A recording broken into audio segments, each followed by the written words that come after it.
ကျွန်တော်တို့လက်ရှိသုံးနေတဲ့ iPhone battery ကိုဘယ်လိုမျိုးထိန်းသိမ်းဆောက်ရှောက်ရမလဲဆိုတာဒီဗီဒီယိုမှာအသေးစိတ်လေး share လုပ်ပေးထားပါတယ်။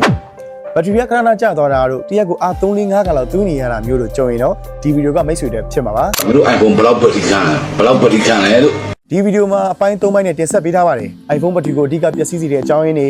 battery ကကျမသွားအောင်ဆောက်ရှောက်ရမယ့်နည်းလမ်းတွေ battery ကိုတရက်ကိုအားခဏခဏသွင်းစေရမလို့အောင်ပိတ်ထားဖွင့်ထားမယ့် setting တွေကိုအသေးစိတ် share လုပ်ပေးထားပါတယ်။ကဲ trade rule ပြောနေတော့ဗနဲ့ကျွန်တော်တို့ဗီဒီယိုလေးကိုစလိုက်ရအောင်ကျွန်တော်တို့ iPhone battery ကိုအဓိကပျက်စီးစေရတဲ့အကြောင်းရင်း2ချက်ရှိပါတယ်။ charging နဲ့ temperature ပါ။အားသွင်းတလနဲ့သုံးမိတာတို့အားသွင်းတလနဲ့ gain ဆော့တာတို့တညာလုံးအားသွင်းမိတာမျိုးတို့လုပ်ခဲ့မယ်ဟေ့ဆိုရင်တော့ iPhone battery ကိုပျက်စီးစေမှာပါ။ Apple original မဟုတ်တဲ့ charging နဲ့ adapter တွေသုံးရင်လည်း iPhone battery ကိုပျက်စီးစေပါတယ်။အရန်မြန်လုံးတဲ့ charger တွေအရန်နှိမ့်လုံးတဲ့ charger တွေသုံးရင်လည်း iPhone battery ကိုပျက်စီးစေမှာပါ။ temperature ဆိုတာကတော့အရန်ကိုပူလုံးအေးလုံးနဲ့နေရာတွေမှာ iPhone ကိုထားခဲ့မယ်ဟေ့ဆိုရင်လည်း battery ကိုပျက်စီးစေပါတယ်။ဥပမာက dashboard ဘုံမှာမိခဲ့တာမျိုးတို့ရေခဲတစ်တာထဲမှာထည့်ထားတာမျိုးတို့လုပ်ခဲ့မယ်ဟေ့ဆိုရင်တော့ iPhone battery ကိုပျက်စီးစေမှာပါ။သုံးနေရင်တလနဲ့အရန်ပူလာလို့ရေထဲကိုနှစ်ချလိုက်တာမျိုးတို့ကလုံးဝမလုပ်သင့်ပါဘူး။အဲ့ဒီတော့ကျွန်တော်တို့ iPhone battery ရဲ့အကျမသွားအောင်ရေbattery ကိုခဏခဏအားသွင်းစရာမလိုအောင်ရေဘယ် setting တွေကိုပိတ်ထားကြမလဲဆိုတဲ့ tutorial လေးကိုတစ်ချက်သွားကြည့်လိုက်အောင် let's go ဟုတ်ပြီကျွန်တော်တို့ရဲ့ iPhone battery ခက်လည်းအကျမသွားအောင်ရေ battery ကိုတနေ့ကုန်ကောင်းကောင်းသုံးလို့ရအောင်ရေပိတ်ထားဖွင့်ထားမယ့် setting လေးကိုပြောပြပါမယ်။ကျွန်တော်တို့ဖုန်းလက်ထဲရောက်ပြီဆိုတာနဲ့ Wi-Fi နဲ့ Bluetooth တွေကိုလိုအပ်မှာပဲဖွင့်မယ်မလိုအပ်ပဲဖွင့်နိုင်အားတွေကုန်တတ်တယ်အဲဒါကြောင့်မလို့အခုပြထားသလိုပဲ Wi-Fi နဲ့ Bluetooth ကိုကျွန်တော်တို့ပိတ်ထားပါမယ်ပြီးတော့ပြီဟေ့ဆိုတာနဲ့ကျွန်တော်တို့ setting တွေကိုဝင်လိုက်ပါမယ် setting တွေက battery ဆိုတဲ့နေရာလေးကိုတစ်ချက်နှိပ်လိုက်ပါပြီးရင်ဒီမှာပြထားတဲ့ charging ဆိုတာလေးရှိပါတယ် charging လေးကိုတစ်ချက်နှိပ်လိုက်ပါဒီမှာဆိုရင်ကျွန်တော်ကအမြဲတမ်းအား90ထိပဲသွင်းတာဖြစ်တဲ့ကြောင့်မလို့ကျွန်တော်ရဲ့ battery ကကြာတာနှေးပါတယ်မိတ်ဆွေတို့ကဥပမာ85ထိပဲသွင်းနေတယ်ဆိုတော့ဒီမှာ choice လုပ်လို့ရတယ်ပေါ့နော်ဒါကတော့ကျွန်တော်တို့ရဲ့ battery health ပေါ့ဥပမာအသစ်ဝယ်ထုံးက battery 100ဆိုရင်အခုဆိုကျွန်တော်မှာတစ်နှစ်ကျော်လောက်သုံးထားတာကို battery က61ထိရှိပါသေးတယ်အဲ့ဒါလေးလည်းကျွန်တော်တစ်ချက်ပြပေးပါမယ်အဲဒီမှာဆို battery 61ပါကျွန်တော်သုံးတော့ကဆိုရင် April 2024မှာစသုံးပါတယ်တစ်နှစ်ကျော်ကြာသွားတာတော့မှ battery က61ထိရှိပါသေးတယ်ဒါကတော့ဘာကြောင့်လဲဆိုရင် automatic battery charging ကြောင့်ပါနော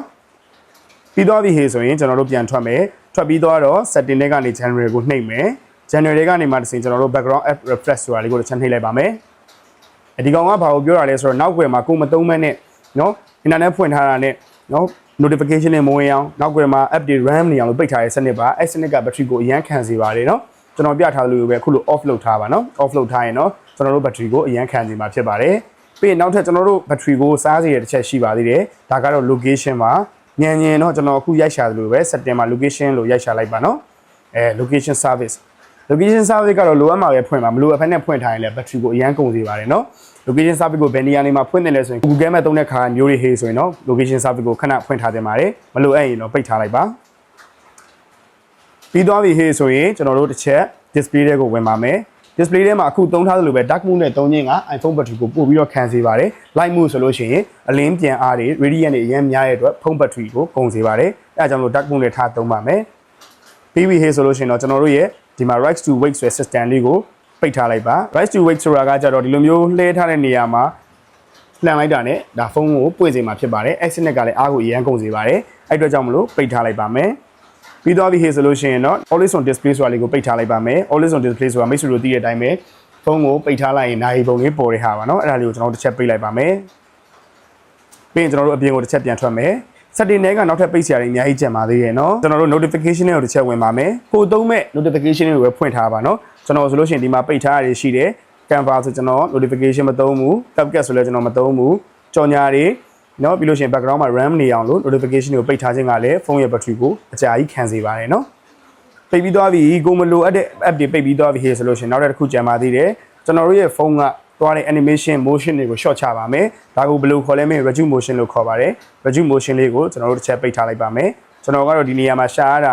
မြန်သွားအောင်လို့ဒီမှာ setting မှာပဲရိုက်ရှာလိုက်ပါရင်เนาะ reduce motion လေးကိုကျွန်တော်တို့ဖွင့်ထားလိုက်ပါမယ်ဒါဆိုလို့ရှိရင်ဖုန်း battery ကိုနောက်ထပ်ပို့ပြီးတော့အားခံစေပါတယ်เนาะဟုတ်ပြီ reduce motion နဲ့ရှာပြီးသွားရင်နောက်ထပ်တစ်ဆင့်ထပ်လုပ်ပါမယ်ပြီးသွားပြီဆိုရင်ကျွန်တော်တို့အောက်ဆုံးကိုသွားပါမယ်အောက်ဆုံးက app ဆိုတဲ့နေရာလေးကိုတစ်ချက်နှိပ်ပါမယ်နှိပ်ပြီးသွားပြီဟေးဆိုလို့ရှိရင်ဒီမှာပြထား mail ဆိုတာလေးကိုလိုက်ရှာပါမယ် mail ကိုတွင်ဝင်လိုက်ပါမယ်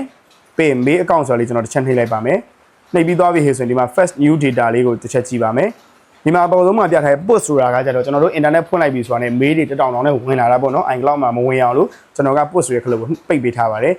်ဘာကြောင့်လဲဆိုတော့ဒီကောင်ကလည်းအားကိုကုန်စေတဲ့အချက်တွေထဲမှာပါပါတယ် push ကိုဖွင့်ထားပြီးဟေးဆိုလို့ရှိရင်တော့ ကိုမလိုအပ်ဖက်နဲ့မသုံးဖက်နဲ့ notification တွေတက်နေမယ်မေးတွေ background မှာဆွဲနေမှာပဲဖြစ်ပါတယ်အဲ့ချက်ကိုကျွန်တော်တို့ပိတ်ထားလိုက်ပါမယ်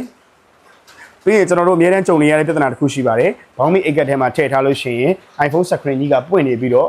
ဘောင်းမီအိတ်ကတ်ထဲမှာအရန်ပူတဲ့ပြဿနာကြုံရပါတယ်အဲ့ဒါကိုဘာလို့ခေါ်လဲမေးလို့ရှိရင်နော် test to wait လို့ခေါ်ပါတယ် TOUCH test ဆိုပြီးရိုက်ရှာလိုက်ပါမယ်နော် test ရိုက်ရှာပြီးတော့ရင်ဒီမှာ tap or swipe to wait တဲ့ထိမိလိုက်တာမျိုးသို့မဟုတ်ဆွဲမိလိုက်တာမျိုးဆိုလို့ရှိရင်သူကပွင့်စေပါတယ်အဲ့ဒါကိုကျွန်တော်တို့ပိတ်ထားလိုက်ပါမယ်ပြီးရင်ကျွန်တော်တို့ဖုန်းကိုမလိုအပ်ဖက်နဲ့ vibration မသုံးပါဘူးကျွန်တော်ဆိုရင် vibration မကြိုက်တဲ့အတွက် vibration ကိုလည်းပိတ်ထားလိုက်ပါမယ် vibrate လုပ်တာကလည်း haptic engine ကိုသွားနှိုးရဖြစ်တဲ့အတွက်ကြောင့်မလို့ battery အားကိုကုန်စေပါတယ်အဲ့ဒါလေးကိုပိတ်ထားပါမယ်ဒါဆိုရင်တော့ကျွန်တော်တို့ဖုန်းကပိတ်တဲ့လောက်ပိတ်ပြီးသွားပြီးတော့ရှိပြီနောက်ထပ် battery အားကိုခံကျင်တဲ့ခရီးတွေပါရေသွားလို့နောက်ထပ် battery ကိုနှစ်ဆတိုးနေတယ်ဟေ့ဆိုလို့ရှိရင်တော့ low battery မျိုးကိုဒါဖွင့်ထားလိုက်ပါကျွန်တော်ဆိုလို့ရှိရင်ဒါ camera ရိုက်နေတဲ့အုံးမှာပဲအားက16ပဲရှိပါတော့တယ်နော်ဆောနာပြထားတဲ့ setting တွေကြောင့်မလို့လဲကျွန်တော်ရဲ့ phone battery hack ကတစ်နှစ်ကျော်သုံးပြီးတာတော့မှအား61ထိကျန်ပါသေးတယ်ခင်ဗျာဒီနေ့ဗီဒီယိုလေးကတော့ဒီလောက်ပါပဲ iOS user တွေအတွက်တကယ်ကို reality အကျိုးရှိမဲ့ content လေးဖြစ်မယ်လို့ညွှန်လင့်ပါတယ်နောက်ရက်ဒီမှာလည်းဒါမျိုး content တွေဆက်လက်ပြီးတော့တင်ဆက်ပေးပါအောင်မယ်အကယ်ဒီဗီဒီယိုကနေမိတ်ဆွေကို knowledge ရတယ်ဟေ့ဆိုရင်တော့ like and subscribe လုပ်ပြီးအားပေးကြလို့လည်းရပါတယ်ကျွန်တော်ပိတ်ဖို့မေ့သွားတဲ့ setting တွေရှိရင်လည်းမိတ်ဆွေတို့ပြောခဲ့လို့ရပါတယ်ရှိပါသေးတယ်နောက်ထပ်ဆရာသားချန်တာလေးရှိရယ်နော်ဘာလေးဖြစ်မလဲဆိုတာမိတ်ဆွေတို့ comment မှာ sharing လုပ်ခဲ့ပါဦး sharing is caring ပါ bye bye